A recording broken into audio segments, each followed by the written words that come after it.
আমরা জামাতের পক্ষে, আমরা জাতীয় পার্টির পক্ষে, আমরা বিএনপির পক্ষে, তাহলে আমরা কার পক্ষে?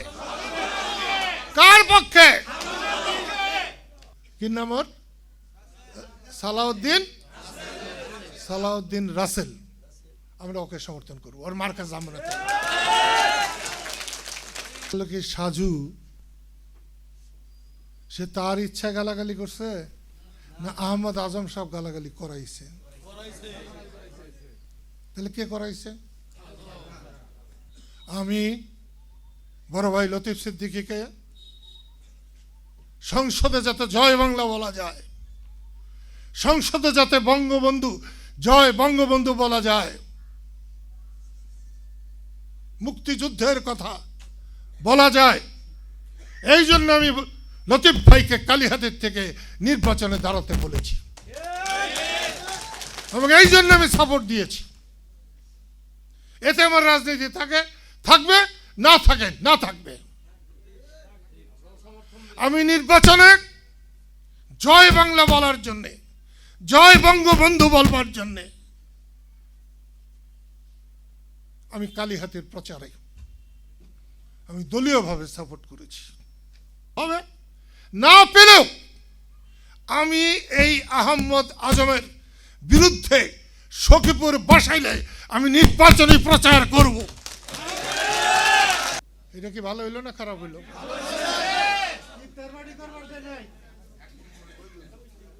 ইফতার পার্টি করবার দেয় নাই।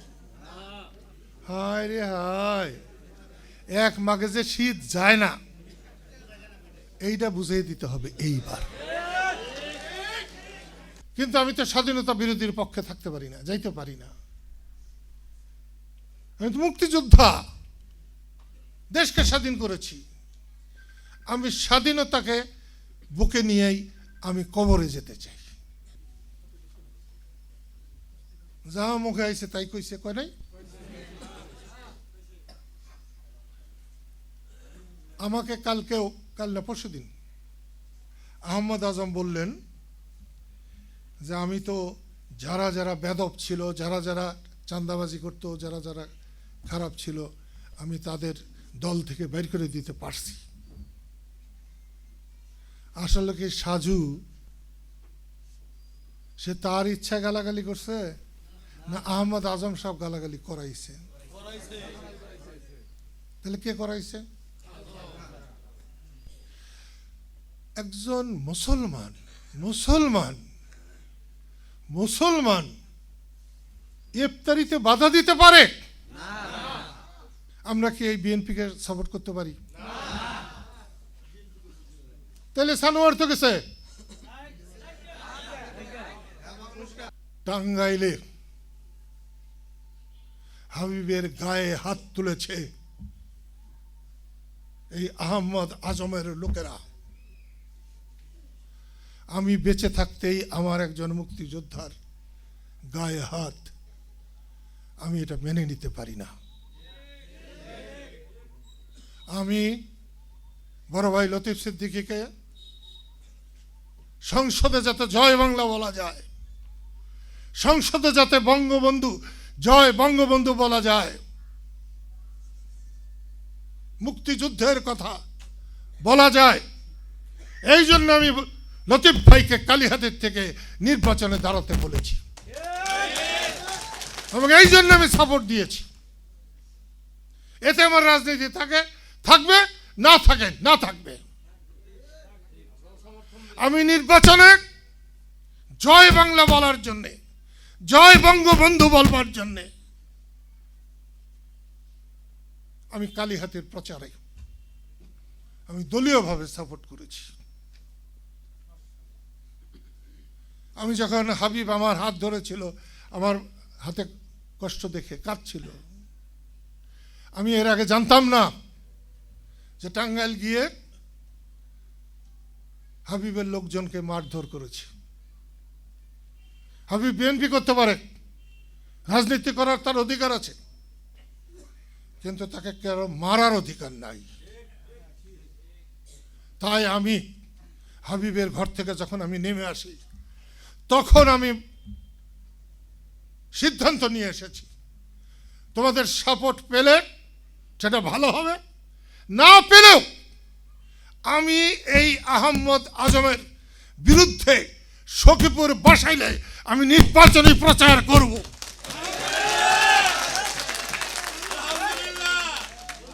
তোমরা যদি দলীয় ভাবে আহম্মদ আজম এখানে নির্বাচনে উঠলে সরকার হয় নাই, তারা বড় সরকার হয়ে গেছে, এটা দেখাতে হবে।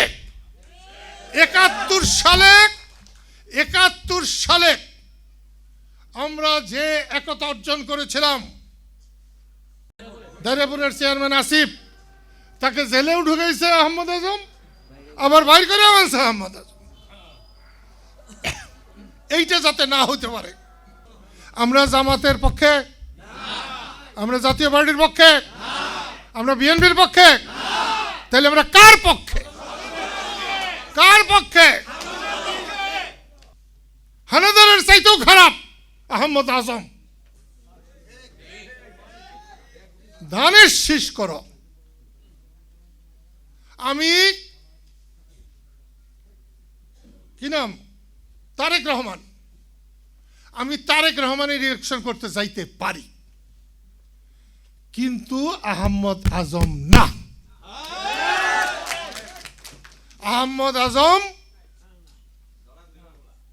আহম্মদ আজম পাকিস্তানি হানাদারদের চাইতেও খারাপ। সে মুক্তিযোদ্ধাদের গালি দিছে, সে মুক্তিযোদ্ধা বলে বাতেনের মুক্তিযোদ্ধা। এই এলাকার বাতেনের বস ছিল না, সে বাতেনের মুক্তিযোদ্ধা। শেখ হাসিনার পতন হয়েছে আল্লাহ মানে নাই বলে। মানুষের প্রতি এত অবজ্ঞা করা যায় না, বিরোধী দলের প্রতি এত অন্যায় বলা যায় না। আওয়ামী লীগের নেতা হিসাবে তার যে কথা মানায়, দেশের প্রধানমন্ত্রী হিসাবে মানায় না। সেই জন্যে আল্লাহর তরফ থেকে হয়েছে। 17 কি 18 জুলাই আমি বাবা মার কবর জিয়ারত করতে সাথিয়াটি এসেছিলাম। আকচারান দেখি গাড়ি বন্ধ করে রাখছেন। আপনারা কথা বন্ধ করে থাকেন তো, অসভ্য পোলাপান সব। আকচারানে রাস্তা বন্ধ করছে, 100-150 পোলাপান হবো, তার 100 জনই হবে 8, 9, 10, 11, 70-80টা হোন্ডা মুন্ডা, সিএনজি, পিক আপ। আমি যখন দাঁড়াইছি, আইসা কেউ বলছে আঙ্কেল, কেউ বলছে চাচা, কেউ বলছে দাদা। 10টা-12টা ছেলে একসঙ্গে বলছে, ঢাকায় আমাকে বড় ভাই করে মাইরে ফেলাইতেছে, আর বাড়িতে বইয়া থাকবার পারলাম না, নাইমা বসছি।